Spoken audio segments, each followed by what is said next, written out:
Terbebaslah, terbukalah pintu tanpa kematian.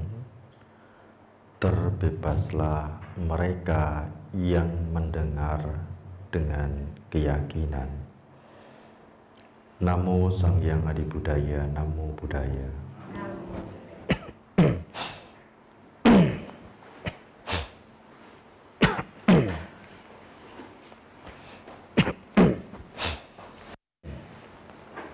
Sangga yang saya muliakan, Bapak, Ibu, dan sahabat Dharma, kembali kita bersama berkumpul dalam aktivitas bajik, yakni puja bakti.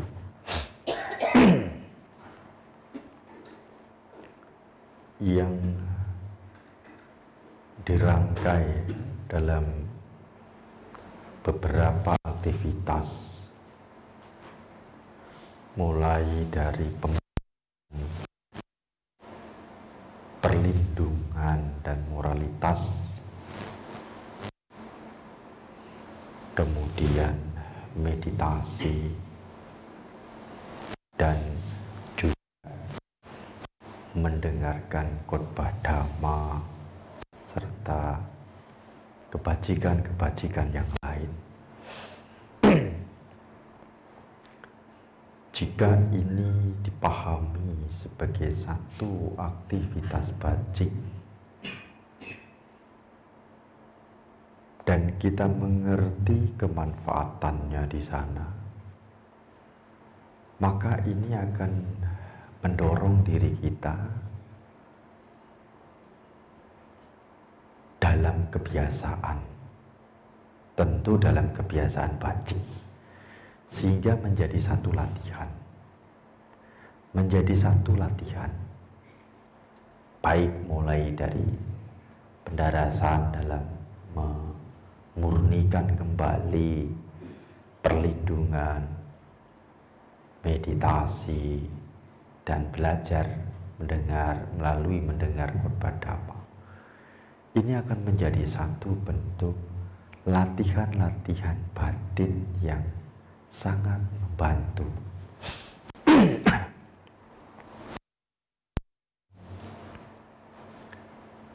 Dhamma yang diajarkan Buddha itu adalah upaya-upaya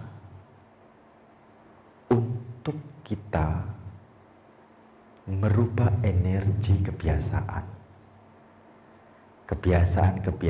yang tidak baik menjadi baik. Ini hal yang penting untuk dipahami. Sehingga kalau kita perhatikan bahwa Dharma itu sering dikatakan sebagai latihan bagi kita, latihan untuk kebaikan, latihan untuk aktivitas bajik. Mengapa kita melatih? Atau melatih itu kan melakukan berulang. Mengapa kita melakukan berulang dan agar ini menjadi satu bentuk kebiasaan bagi kita? Menjaga bahaya-bahaya dari ketidakbaikan. Maka dan kita memiliki kebiasaan tidak baiknya tadi gitu. Sehingga kita harus melakukan secara berulang.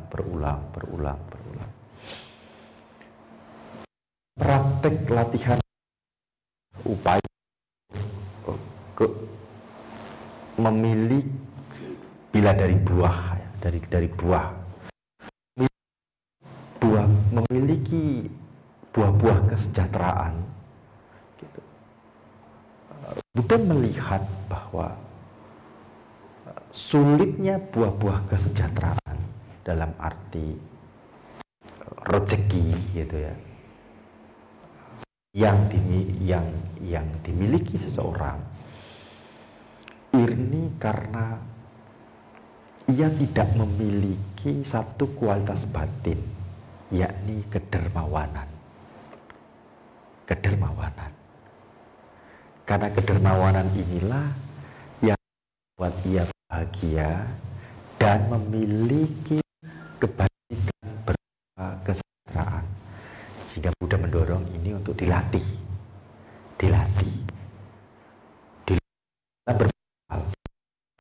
Berbagai hal mulai dorong untuk dilatih ke sana dalam berbagai hal.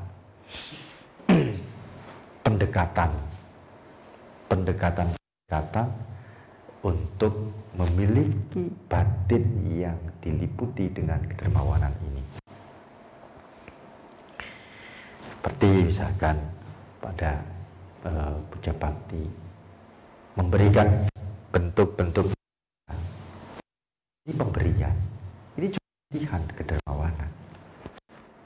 Banyak yang dilakukan di wihara ini adalah upaya-upaya untuk melatih ke sana. Gitu. Agar apa? Menjadi kondisi aktivitas bajik yang memiliki buah-buah kesejahteraan. Dan ini berulang terus. Gitu. Yang kedua adalah berkaitan dengan perilaku. Baik, ya, kita sulit memiliki ini, gitu. Yang kita miliki kan ini kan kepada satu kelekatan yang kuat terhadap apa yang kita miliki dan senangi,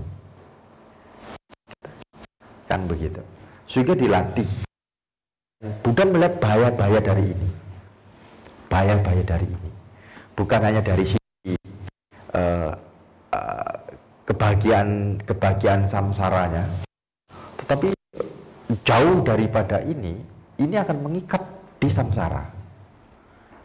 Sehingga ini menjadi satu bagian penting bagi Buddha untuk dilatih. Kemudian perilaku tadi. Kita ini kan cenderung memiliki perilaku yang tidak baik. Kecenderungan kita ini loh. Maka sering saya katakan berperilaku baik itu bukan bakat, gitu. Bakat kita itu perilakunya nggak baik. Contoh saja, jalan dengan pelan, dengan jalan tergesa-gesa. Ayo, kita kebiasaan yang mana? Jalan tergesa-gesanya kan, daripada jalan pelan-pelan. Lebih-lebih jalan dengan tenang, tidak tergesa-gesa. Lebih mudah mana? Lebih mudah tergesa-gesa daripada jalan dengan tenang. Dan kebiasaan kita adalah jalan tergesa-gesa, bukan jalan dengan tenang. Jadi dari sisi perilaku pun kita memiliki kebiasaan-kebiasaan yang tidak baik memang. Gitu. Dari sisi perilaku tubuh, dari sisi ucapan misalkan, coba mudah mana kita itu berbicara dengan lembut dan bicara dengan kasar. Mudah mana kita berbicara hal-hal yang bermanfaat dengan hal-hal yang tidak bermanfaat. Asik menggosip, bergibah gitu. Daripada kita berdiskusi tentang bagaimana sih kita ini biar bahagia. Bagaimana sih bisnis ini bisa berkembang. Bagaimana saya punya bisnis berkembang, saya harus berdiskusi dengan siapa. Oh, dia kok usahanya bagus, saya tak ke sana. Lalu berdiskusi di sana. Rangga, tolong Rangga, nanti Pipo ngamuk.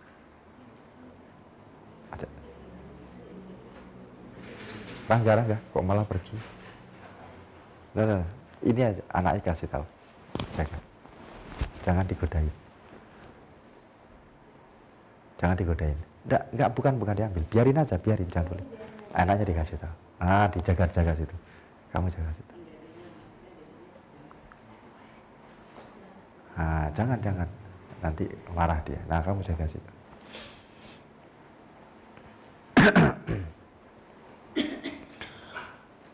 Dari sisi perilaku, itu kenapa Buddha menekankan sisi praktik latihan moralitas. Moralitas harus dilatih gitu loh. Kenapa moralitas harus dilatih gitu? Ya karena sampai ke tahap yang lebih mendalam lagi, moralitas dalam kajian lebih ke mendalam lagi tentang indria.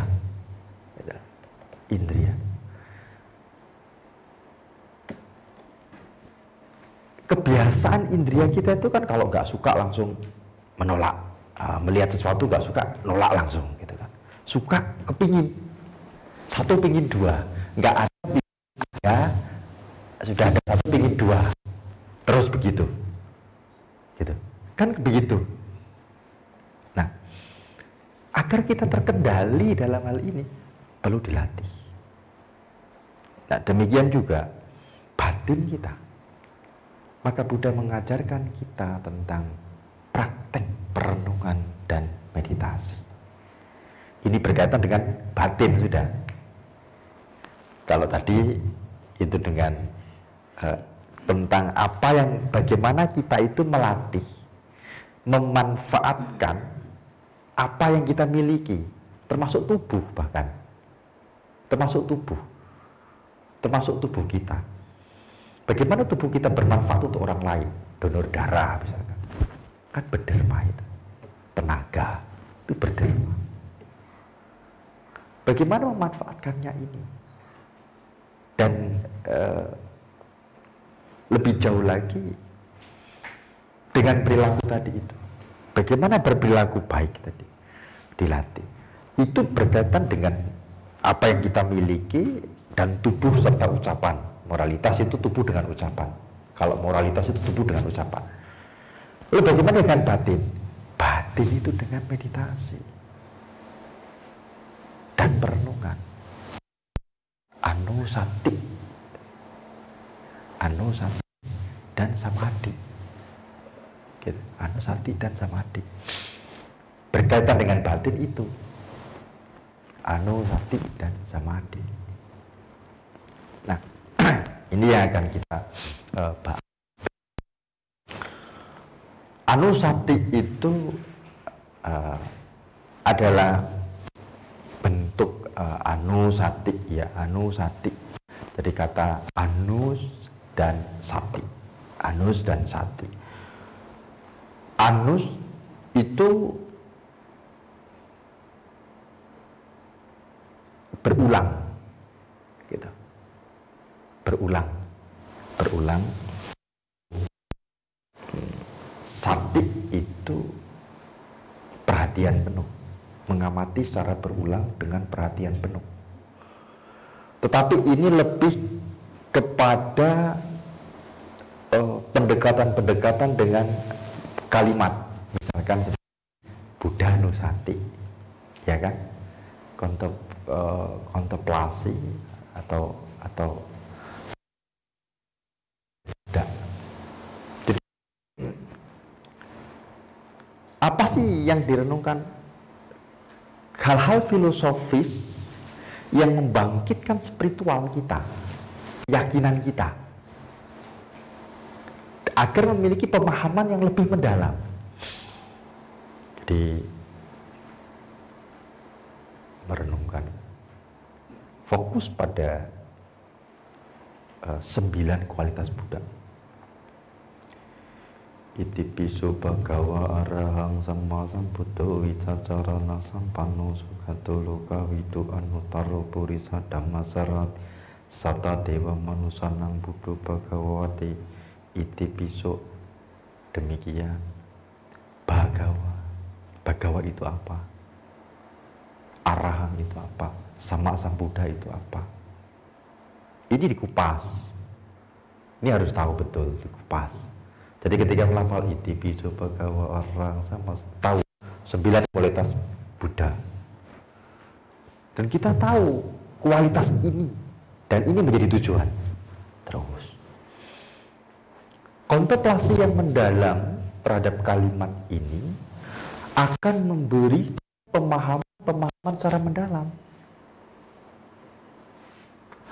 Sisi lain akan menghadirkan atau mengkondisikan ketenangan mendalam. Sehingga dikatakan Buddha Nusati juga menjadi bagian dari praktek yang mengantarkan juga pada pembebasan. Karena ketika dia mampu menghadirkan pemahaman mendalam terhadap Buddha, ya keyakinannya kuat. Maka ketika itu pola Nusati yang dia lakukan secara berulang ini juga ini mampu kemudian membangun samadhi, ketenangan. Dari ketenangan ini kemudian mulai diarahkan untuk kontemplasi pada rupa, perasaan, kesadaran, dan dhamma. Sehingga menjadi jalan pembebasan. Dhammanusati juga demikian. Swakato Bhagavata Dhammo. Apa swakata? Dhamma itu apa? Swakato Bhagavata Dhammo. Apa itu swakata? 6 kualitas Dhamma. Sangganusati demikian. 9 kualitas Dhamma. 9 kualitas Sangga. Dikontemplasikan demikian. Terus ketika dia mampu tenang, kemudian dari ketenangan ini baru dengan adanya samadhi ini baru diarahkan pada samasati terhadap 4 kontemplasi objek meditasi di dalam satipatthana. Menjadi jalan pembebasan juga. Kontemplasi-kontemplasi yang lain terkait dengan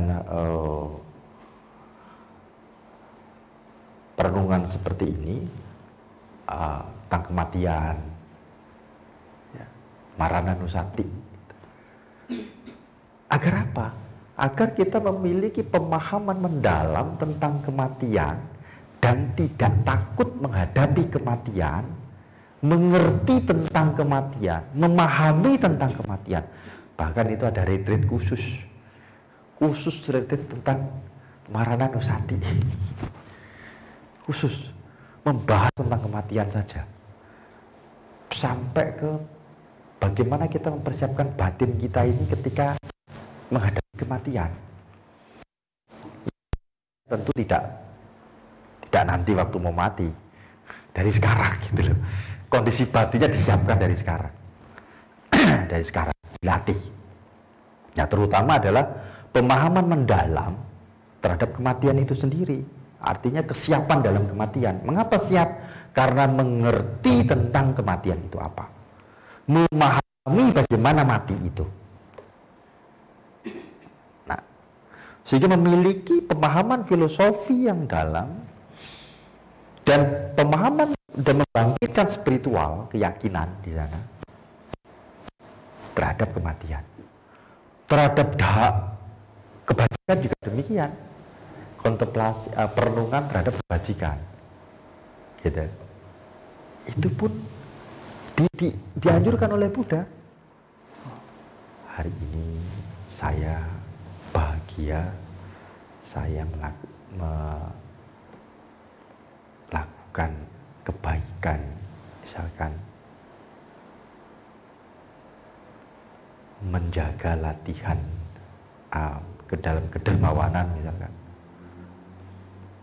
melakukan dharma pada pagi hari ini.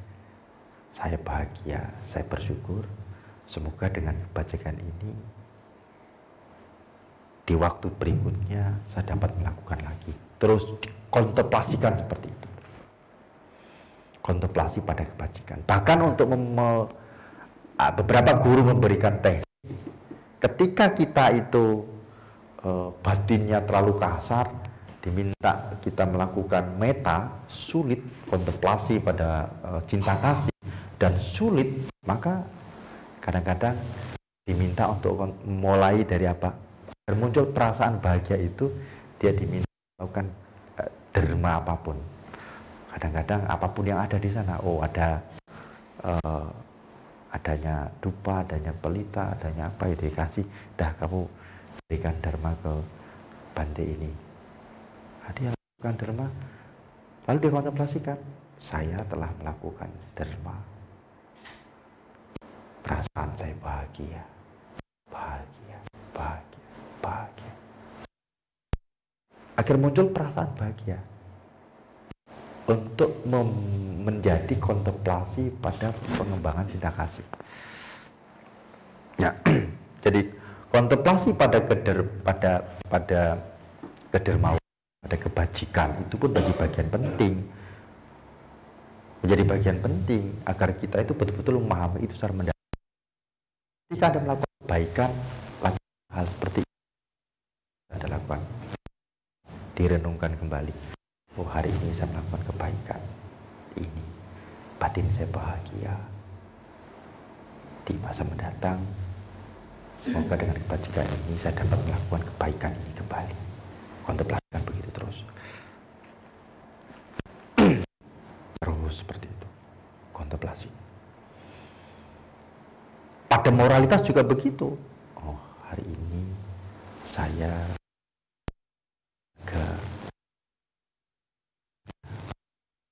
sama dengan baik. Jika ada nyamuk mau, saya memahami dengan jelas bahaya dari kejahatan membunuh. Nah, kontemplasikan itu. Bukan pada moral. Terus. Nah, kontemplasi secara mendalam ini akan mampu memberikan ketenangan, samadhi. Termasuk juga kontemplasi cinta kasih. Cinta kasih. Yang berikutnya adalah samadhi. Ya, samadhi ini lebih kepada, atau meditasi gitu ya, lebih kepada memfokuskan, menghadirkan perhatian dengan memfokuskan kesadaran untuk tenang gitu, untuk tenang hadir pada momen saat ini, pada kekinian gitu. Ini yang banyak dikembangkan, tentu yang sering kita lakukan. Kalau yang pertama tentang beberapa pendekatan sebenarnya, seperti kalau Anda sering, misalkan Anda mendengar juga pendarasan mantra 6 suku kata Om Mani Padme, itu bagian dari itu. Gitu. Itu kan kontemplasi pada 6 suku kata. Mantra 6 suku kata itu kan 6 kekotoran batin, 6 alam samsara gitu, kontemplasi. Atau ada yang sangat mudah adalah Semarana, atau orang sering mengenal Nienfu, Semarana Amitabha misalkan. Itu hanya dengan kata-kata mengingat nama Buddha Amitabha. Terus itu kontemplasinya ke sana saja dia. Gitu. Kontemplasinya ke sana. Apa yang dilakukan? Ya tidak sekedar mengatakan Amitabha, Amitabha, tidak sekedar begitu. Karena kan yang berperan kan kesadaran kita. Maka itu ada pola-polanya. Satu, pola pertama adalah menenangkan, mengenal dulu Amitabha itu apa. Gitu. Mengenal dulu, dia harus punya pengetahuan itu. Amitabha itu apa sih? Gitu. Oh, Amitabha ini adalah dulu seorang biku namanya Dhamaraja yang dia berikrar untuk menjadi seorang Buddha, dan dia ingin agar para makhluk itu mampu mengkondisikan atau menciptakan satu kondisi yang baik untuk mencapai pembebasan. beliau, kondisi gitu, kondisi apa ya, di atas teratai, di apa, tempat yang sejuk, pepohonan-pepohonan yang indah, suara burung yang merdu, digambarkan seperti itu. Banyak gambaran teratai di situ digambarkan seperti itu. Itu harus tahu betul, karena itu di batin dia. Dan itu yang menjadi tujuan kelahirannya. Maka ketika dia melafalkan nama Amitabha itu, Amitabha itu terus dia harus bertekad untuk lahir ke alam itu. Gitu. Jadi bukan serta-merta melafalkan, tidak. Itu ada yang namanya tahapnya keyakinan, ya, keyakinan, lalu bakti dan devosi. Ada 3 dia paham. Nah, jadi dia harus totalitas, betul-betul memiliki keyakinan dan mengabdikan praktiknya itu hanya kepada kata-kata itu saja, tidak yang lain. Dan dia betul-betul mendorong dirinya untuk lahir ke situ. Nah, lahir ke sana kan dia harus tahu tuh seperti apa sih tempat kelahirannya kan gitu. Maka dia harus maka ada tahapnya setelah melafal untuk tenang, lalu dia memvisualisasikan gitu loh. Memvisualisasikan. Oh, alamnya seperti apa yang dimau. Dan itu yang dia inginkan. Dituju oleh dia ke sana. Nah, alam bahagia gitu kan. Itu kalau Anda, itu contoh di dalam Sukawati Yuha Sutra namanya. Kajiannya dari sana. Sukawati Yuha Sutra, kajiannya dari sana. Lalu tidak hanya itu, kalau dia ingin mencapai pembebasan dari sana, setelah itu dia harus mengkontemplasikan tentang perasaannya, kesadarannya, sama Satipatthana kembali yang dikembangkan. Kembali lagi-lagi adalah Satipatthana yang dikembangkan. Memahami nama rupa lagi. Dia mengkontemplasikan tentang tubuh, kontemplasi pada tubuh setelah dia tenang di sana. Maka interpretasi tentang alam itu sendiri adalah, para guru adalah menginterpretasikan yang dikatakan bukan di barat itu sebelah barat gitu ya, bukan. Barat itu hanya istilah untuk merujuk pada satu kondisi. Apa? Kondisi batin. Kondisi kesiapan batin dalam keinginan untuk lahir di alam bahagia. Kondisi kesiapan batin untuk melatih mencapai pencerahan. Sehingga kalau dia kemudian meninggal dengan kondisi batin yang seperti itu, ya bisa lahir di alam bahagia, wong dia tenang. Lalu yang muncul di sini ini adalah gambaran-gambaran kondisi alam tadi itu yang sangat menenangkan.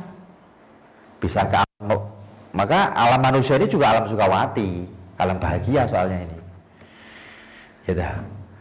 Tapi kalau yang diarahkan pada mereka itu, kalau secara di kosmologi Buddhis itu, di dalam sudasa-sudasinya, di sana kondisi para anagami. Jadi ada 2 yang harus dia, devosi yang dia harus kembangkan, keinginan untuk lahir di alam bahagia itu, dan keinginan mencapai pencerahan. Itu yang dikuatkan hanya dengan kata-kata Buddha Nusatinya, itu hanya dengan kata-kata tadi, Amitabha, Amitabha, Amitabha, gitu aja, gak yang lain. Terus begitu. Bahkan kontemplasi pada tubuh ketika dia jalan pun Amitabha, Amitabha, Amitabha. Sampai dia bernafas tuh, napas masuk dia Ami, keluar ya Taba, Amitabha. Kontemplasi pada tubuhnya sampai ke sana dia. Baru begitu tenang, dia kontemplasi pada sensasi tubuh, pada perasaan, kesadaran dan lainnya, dikembangkan ke sana. Ini pola-pola latihan yang dari bentuk perenungan tadi ya, dikembangkan ke dalam meditasi gitu loh. Sampai ke tahap yang samadhi dan pengembangan pada samasati, kewipassananya sampai ya, gitu. Sampai ke sana. Ini pola-pola latihan. Pola-pola latihan. Jadi mana yang mudah? Ya mana yang paling mudah Anda bisa lakukan. Anda bisa kontemplasinya dengan suka ngerti yang ini yang itu ya. Aku bahagia ya boleh saja. Itu pengembangan cinta kasih. Semoga aku bahagia, semoga aku bahagia. Ya boleh saja. Oh ingatnya aku cuma Buddha, Buddha. Ya boleh saja. Buddha, Buddha, Buddha, Buddha, Buddha, Buddha, Buddha, Buddha, Buddha. Wis gitu aja. Pokoknya Buddha itu adalah batin yang tercerahkan. Sudah. Nggak perlu yang banyak-banyak dulu kalau susah mengingatnya. Nggak perlu yang banyak-banyak dulu. Pokoknya taunya adalah batin yang tercerahkan, batin yang bahagia. Itu Buddha. Maka sudah itu dilafalkan. Buddha, Buddha, Buddha, Buddha, Buddha, Buddha, Buddha, Buddha, Buddha, Buddha, Buddha. Maka sampai dikembangkan pula ketika dia jalan ya Buddha, Buddha. Nafas begitu. Napas masuk Buddha, keluar Buddha, terus boleh saja. Ketika Anda bisa dengan itu mengerti tapi arahnya gitu ya, mengerti arahnya tidak sekedar Buddha gitu, tidak begitu. Mengerti caranya tadi itu loh, tekniknya masuk dalam ketenangan, memindai sensasi. Lalu mengerti untuk pada perasaan, memindai perasaan, kontemplasi pada perasaan, kesadaran dan yang lain. Mengerti tahapan-tahapan itu. Maka itu menjadi satu bentuk latihan. Gitu. Oh kontemplasi pada tubuh saja, ya boleh saja. Kontemplasi pada tubuh ya salah satunya misalkan yang saya mau tenang. Ya Anda cukup berbaring saja. Kalau sudah katakan, ketika berjalan hanya berjalan. Ketika berdiri hanya berdiri. Ketika duduk hanya duduk. Ketika berbaring hanya berbaring. Nah, ya tahu berjalan, asal jalan, yang ada pegel kaki Anda. Jalan apa? Pegel. Ini berdiri kaku malahan. Karena nggak ngerti tekniknya. Duduk ya pegel juga kalau nggak ngerti. Tapi kalau yang mengerti teknik kontemplasi pada tubuh ya aman. Itu Anda berjalan juga aman, gak pegel. Gitu. Anda duduk, kalau Anda sudah mengerti teknik-teknik pola-pola perenungan dan pola-pola meditasi, ini kan mudah untuk istirahat. Anda duduk saja, udah. Anda kontemplasi pada postur duduk, kan dikatakan oleh Buddha, duduk hanya duduk. Duduk hanya tahu sedang duduk. Ya duduk aja. Dah. Perhatian dihadirkan pada tubuh yang sedang duduk. Kesadaran di mengamati tubuh yang sedang duduk, mengamati. Bagaimana supaya gak ke bawah? Lakukan pencatatan. Duduk, duduk, duduk, duduk. Dari atas ke bawah, dari bawah ke atas. Duduk, duduk, duduk. Ketika yang terasa sentuhan, ya sentuh. Sentuh, sentuh, sentuh, duduk, duduk. Yang terasa gerak, ada gerak napas ya cukup tahu ada gerak, gerak, gerak. Ada hangat ya tahu ada hangat, hangat, hangat, hangat. Dingin, dingin, dingin. Sentuh, sentuh, sentuh, sentuh, sentuh. Hanya begitu aja. Coba Anda lakukan. Itu Anda akan merasa tenang. Coba kita lakukan sekarang. Silakan duduk yang nyaman coba. Duduk yang nyaman, Anda hadirkan perhatian itu. Nah ini contoh. Ini memudahkan untuk istirahat juga. Ya ini kontemplasi pada tubuh dengan postur duduk itu. Silakan duduk. Ya sekarang Anda duduk saja. Pokoknya duduk yang nyaman bagaimana. Anda duduk saja. Lalu pejamkan mata Anda. Anda hadirkan perhatian Anda pada tubuh. Pada tubuh di mana saja yang mampu Anda tangkap pada batin Anda. Anda hadirkan perhatian Anda pada tubuh. Kesadaran diarahkan ke sana. Lalu lakukan kontemplasi. Duduk, duduk, duduk. Anda mengamati tubuh Anda yang sedang duduk. Anda amati tubuh Anda dari atas ke bawah. Duduk, duduk, duduk, duduk, duduk, duduk, duduk. Dari bawah ke atas, duduk, duduk, duduk. Jika Anda menangkap objek lebih dominan, misalkan sentuhan, ya Anda katakan sentuh, sentuh, sentuh, sentuh, sentuh, sentuh. Jika ada terasa tegang, ya cukup tegang, tegang, tegang. Jika ada hangat, Anda kenali sebagai hangat, hangat, hangat, hangat, sentuh, sentuh, duduk, duduk. Jika ada gerak nafas, Anda cukup pahami sebagai gerak, gerak, gerak, gerak, gerak. Anda amati aja tubuh Anda dari atas ke bawah terus begitu.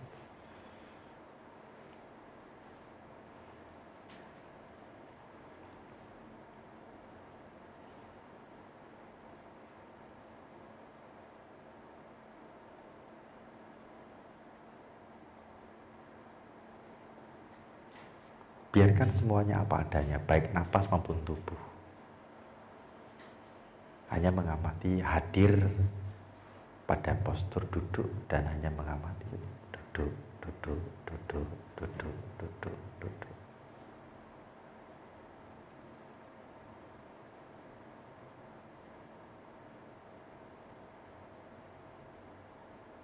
Oke, cukup.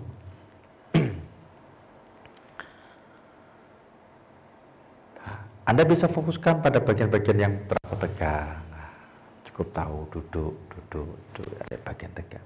Dia rileks sendiri. Dia akan rileks sendiri. Batin Anda akan tenang. Dan kalau sudah tenang, Anda bisa fokuskan dia ke satu titik, nafas. Arahkan pada nafas. Anda amati nafasnya. Masuk panjang, panjang, panjang, panjang, panjang. Keluar panjang, panjang, panjang, panjang, panjang. Terus. Gitu. Itu meditasi kan.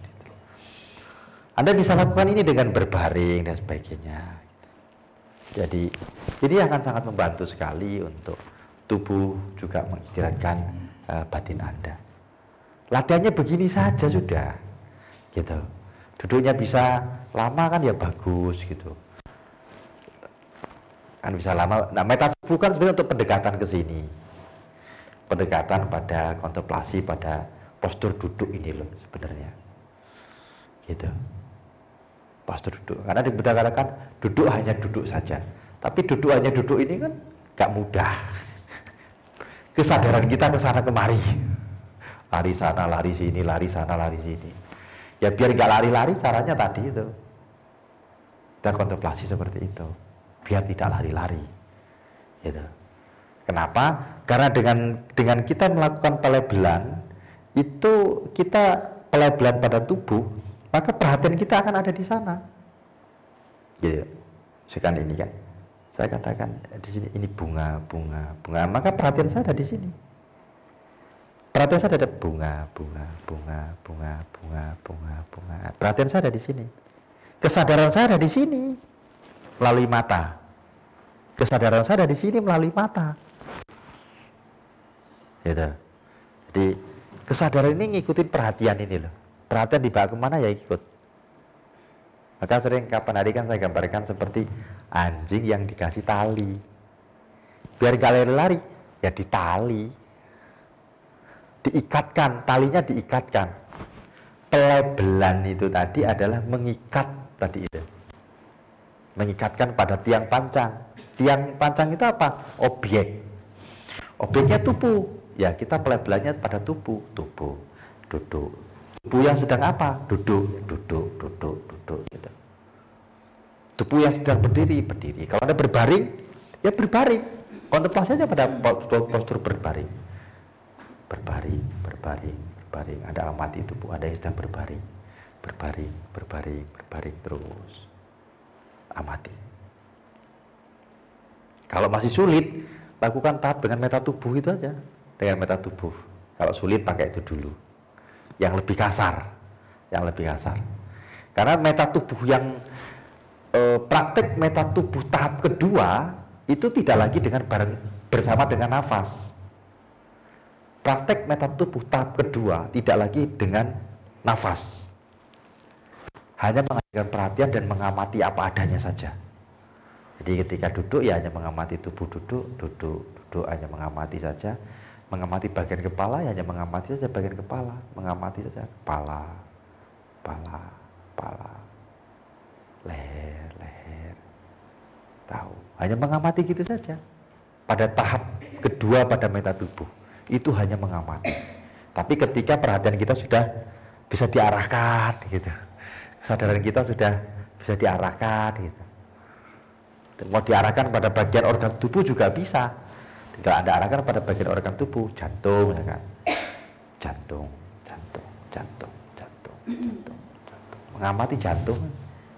Terus liver, supaya istirahat.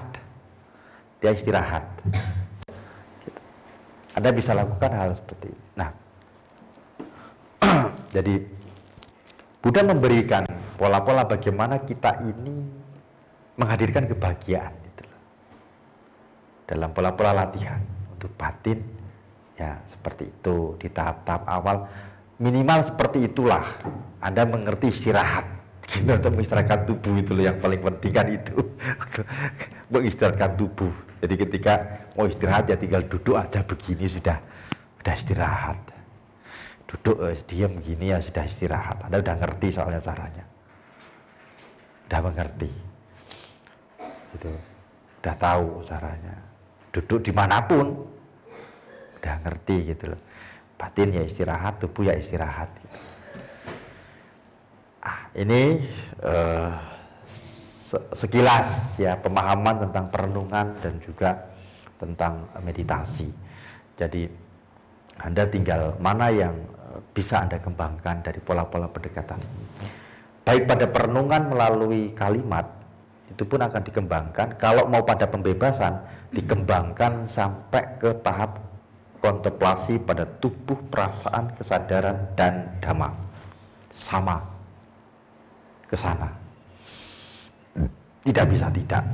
Karena yang dikembangkan tetap sati. Dan apa yang di tahap ini apa yang dipahami? Ketidakajekan. Apa itu? Anicca. Larinya tetap ke sana lagi. Gitu. Jadi mau dengan pendekatan metode apapun, ketika kita paham tentang ini ya larinya akan sama. Metode-metode. Nah, memang kalau di kita, terutama di Padepokan, fokusnya itu memang ada pada pendekatan Satipatananya langsung, karena kajiannya dari Mahasatipatthana, gitu. Kajiannya dari Mahasatipatthana, kajiannya dari sana. Gitu. Nah, apakah dengan pendekatan lain bisa? Ya bisa saja. Nah, kita akan mengerti bagaimana untuk melakukan latihannya ketika kita sudah paham. Baik, saya kira itu untuk sekedar memberikan pemahaman tentang perenungan dan juga meditasi, bahwa tidak sesulit tidak sesulit yang dibayangkan dan tidak semudah ketika dilakukan gitu loh. Karena butuh pembiasaan gitu loh. Tapi paling tidak Anda sudah meditasi itu nggak sulit lah gitu loh. Ya, itu kebutuhan gitu loh untuk istirahat gitu loh, sudah ngerti. Meditasi itu untuk ini kok. Gitu. Sama seperti kapan hari teman-teman dari lintas agama datang bicara meditasi di Padepokan, pikirannya udah kemana-mana. Wah, ini nanti suruh duduk lama, suruh duduk di bawah pohon, lama duduknya ini. Mikirnya gak karuan. Ada dua pendeta itu mikirnya juga begitu. Udah begitu mikirnya. Sampai sana, ternyata diajak jalan pelan, diajak keliling hutan, diajak makan, diajak duduk kayak gini. Duduk begini, duduk, arahkan ke napas, tahu napas masuk, panjang. Nah, dia baru, loh, meditasi begini Bante, loh iya. Bayangannya udah gak karu-karuan gitu. Nah, paling tidak kita memahaminya dari sisi-sisi yang seperti ini, bahwa meditasi itu merupakan teknik terapi untuk diri kita gitu, untuk istirahat gitu loh. Untuk istirahat, untuk menguatkan ketahanan batin kita dalam menghadapi situasi apapun gitu loh. Situasi apapun kita menjadi lebih tahan ketika kita itu sering melatih gitu. Sehingga kita akan lebih mudah bahagia. Anda mau bahagia gampang, badan lelah, lesu, batinnya lesu, badannya lelah gitu, letih. Anda udah mengerti caranya, udah duduk aja, gak usah kemana-mana, duduk aja. Kok duduk di sini gak kuat, terlalu loyo, ya udah disenderin tubuhnya begini. Anda udah mengerti caranya, udah biarkan saja kontemplasi pada tubuh. Perhatiin napas susah, udah gak usah perhatiin napasnya, dah kontemplasi pada tubuh aja yang kelihatan besar ini kan gitu, kan lebih mudah diamati gitu loh. Duduk, udah biarkan. Gak usah duduk berbaring, udah tubuh rileks, batin tenang, punya ruang untuk istirahat gitu. Praktek dhamma begitu, gak usah dipikir yang jauh-jauh gitu. Nah kalau mau yang lebih, artinya Anda ingin berkembang lagi dalam upaya memahaminya, ya tentu durasinya ditambah, rutinitasnya lebih didisiplinkan gitu, dalam latihan gitu kan, gitu aja. Tapi kalau enggak, paling enggak ya Anda tahu begini dulu, tidak ada masalah gitu. Sehingga dhamma itu gak sulit tadi itu loh, gak sulit. Dhamma itu gak jauh, dhamma gak jauh gitu, gak sulit gak jauh gitu. Paling tidak seperti itu. Sehingga jadi umat Buddha itu Anda ngerti, oh mudah bahagia. Umat Buddha, oh ya mudah bahagianya kok. Oh paling gampang untuk bahagia itu. Kalau udah ngerti teknik-teknik ini kan mudah bahagia. Mudah bahagia. Anda mau bahagia nggak perlu nonton stand up komedi, nggak perlu. Nggak perlu. Cukup Anda itu ngamati pikiran Anda sendiri, Anda ketawa sendiri dengan pikiran Anda masalahnya gitu loh. Dengan nakal kan pikiran udah lucu sendiri kok gitu loh. Ngamati tubuh supaya rileks, udah, sehingga ketika rileks kesadaran kita kontak gitu, yang muncul adalah kesadaran diliputi dengan suka, sehingga muncul perasaan bahagia gitu. Mudah itu, semudah itu kok gitu.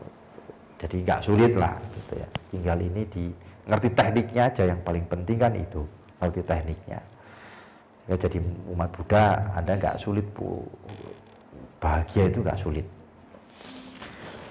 ya. Saya kira ini untuk sekali lagi untuk dasar pemahaman tentang perenungan dan meditasi, sehingga ketika cara tadi perenungan dan meditasi udah ngerti gitu loh, Anda udah paham, udah nggak ada apa bayangannya, sudah nggak jauh-jauh, nggak ngeri-ngeri bayangannya gitu kan. Sekarang udah nggak ngeri-ngeri.